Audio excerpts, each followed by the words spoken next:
extent of fall on Friday on the Dow and most global indices will have a knockdown effect on India. To expect that we are going to stand out or relatively hold out is not. We are part of a basket, the emerging market basket also. And if you look at the MSCI emerging market indexes, you do see that there has been a breakdown. So I do think that we will feel the knockdown effect. Whether it will go below 8,000 or so is something which you'll have to take up in a measured way.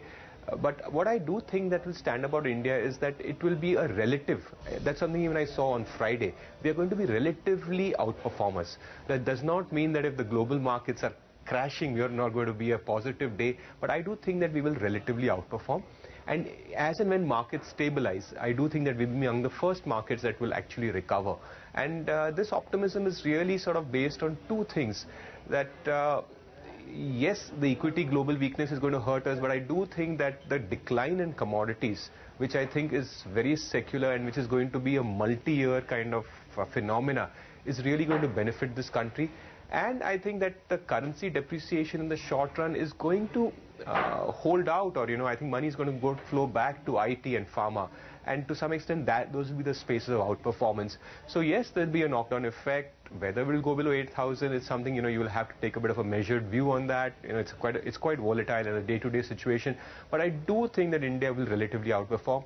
It will fall hopefully less, and I think it will be among the first markets that will sort of propel to higher spaces.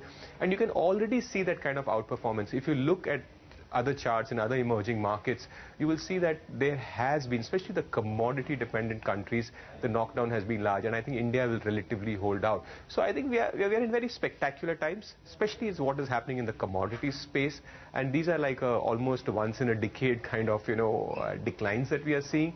And India, I think, will benefit in the medium to long term. Short term, definitely there's going to be a knockdown effect, and it would be very naive for me to think that, well, they are all going to be down and we are up or we are something. No, we are going to sort of get hurt. If the extent of fall is larger, we can go below 8,000. But as I said, those are semantics on a day-to-day basis. But it is not my understanding or expression of a medium to long-term trend. Okay, since you are longer-term bullish, Atul, and you, I think, specifically mentioned IT and pharma stocks as beneficiaries of the rupee depreciation. In this fall, is this where investors should get into? I definitely think that these would be opportunities. Exactly at what level, which stock, as I said, these are very, very technical or very individual driven based on stocks and markets on a day-to-day basis. But I do think, because these are not a question of one quarter or a rupee depreciating 30 bips or 50 bips. These are very long-term trends. These are trends that are 5-10 years, and you will have your ups and downs. And when you have a very long-term trend, which I think is panning out in these sectors, I think sharp corrections are always opportunities to buy. So I still feel that we are a part of a larger bull market. Sharp corrections would be opportunities to buy, and I think that sectors that will stand out, and they have stood out because I'm a trend follower, have stood out in the last 5-7 years, has been pharma and IT, and I think that's where I would like to focus on. All right, Atul, but we have seen a sell-off. It's not as deep as 2008 when we saw a big correction there. Is the current sell-off going to head the 2008 way? The kind of declines that we saw on Friday do indicate that we would, but if you talk about, like reminiscence of 2008, I don't think so, because, in our recent memories, whenever we speak of a meltdown, our mind immediately jogs back to 2008.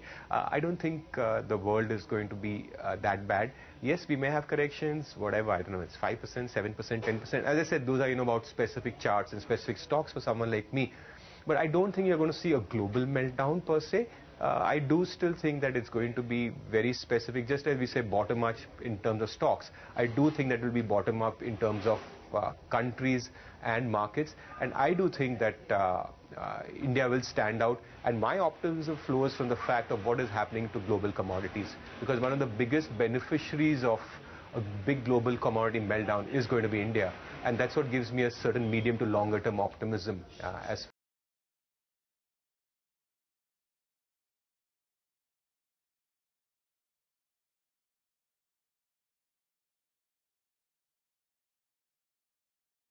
with global markets, especially when there is a growth scare, is the financials, the banks and the non-banks. What do you do with a heavyweight sector like this? Underperformance? For me, banks has not been a trade. Yes, there have been very good, spectacular returns in some of the banks in the last month or so. But being a trend follower, it's not the space I have been focusing on. And as I pointed out earlier, that being a trend follower, one tends to get into maybe a little late, but one does get into longer term trends. So my focus is more on IT and pharma. My skewness is towards those spaces, some even auto stocks for that matter.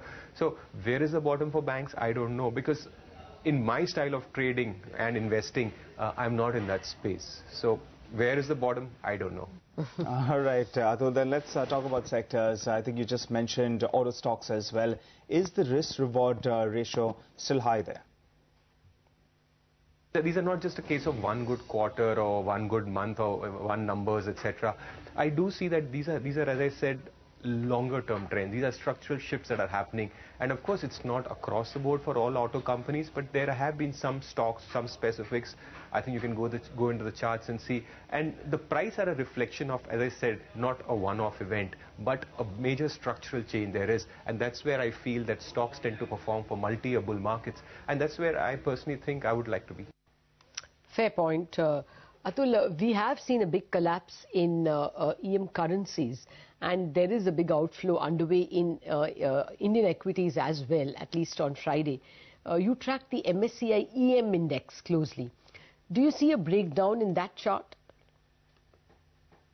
When you look at the MSCI emerging markets, you do see, as I see in technical parlance, a breakdown from a symmetrical kind of triangle, which does set lower targets. And that is painful. But when you really go, and India is a subset of that, so we are going to find our redemptions in that space, and that is very evident from the FISL numbers. But the fact is that, beyond a point, when people just go across the board and start looking at the various components, you will find that in this basket there are a lot of countries that are commodity dependent. For example, Brazil. Look at what's happening to the Brazilian index or the currency, and you find that there's disaster happening vis-a-vis India, which seems to be another end of the spectrum. So I do think that after some time people are going to differentiate, but yes, the whole emerging market space, along with what's happened in the Chinese index, is I think one of the weakest spots in global macros is the MSCI emerging market, and that is the kind of knockdown effect that you're seeing, or the sell figures you're seeing in FIS consistently. But to offset that, I think one of the most heartening things, and I really keep my fingers crossed and hope this continues, is what's happening with the domestic institutions. You are seeing very good flows, and barring unforeseen some big global accidents, I think that the mood, my interaction with investors at various investor camps, and especially the retail, is showing a bit of a shift. And I think that's positive, because if you keep getting these flows, to some extent it will buffer the kind of sell-off that you see, and the Indian SIP money which is coming into mutual funds, I think has a much longer term commitment than compared to a hedge fund which is just playing global macros and trading the emerging market index, or etc., etc. So I think that the emerging market space unfortunately is weak, and we are a subset of that, so we are going to see a share of selling. I hope that the thing has been offset in the medium to long term with the total DI numbers and the flows that Indian retail and HNIs are having into Indian mutual funds through SFIs or whatever route there is.